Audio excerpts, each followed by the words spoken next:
اعوذ باللہ من الشیطان الرجیم، بسم اللہ الرحمن الرحیم۔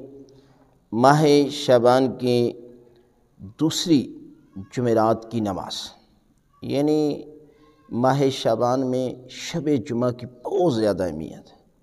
عام دنوں میں شب جمعہ کی اہمیت ہے اور ماہ شعبان میں تو اس کی اہمیت دگنی ہو جاتی ہے۔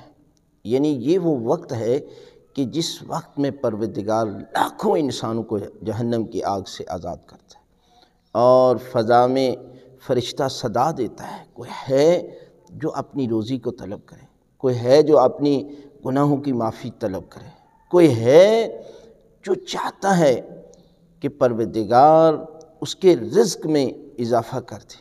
لہذا اس شب جمعہ یعنی ماہ شعبان کی دوسری شب جمعہ آپ نے جو ہے وہ 2 رکعت نماز پڑھے، سورہ الحمد کے بعد 100 مرتبہ سورہ توحید، اور دوسری رکعت میں بھی سورہ الحمد کے بعد 100 مرتبہ سورہ توحید قل هو اللہ احد کی تلاوت کریں، اور نماز مکمل کرنے کے بعد 100 مرتبہ درود شریف کی بھی تلاوت کریں، تو پروردگار دین و دنیا کی تمام حاجتیں جو ہے پروردگار جو ہے وہ قبول فرمائے گا۔ لہذا آپ اس شب جمعہ کو اس نماز کو بھی ضرور انجام دیں۔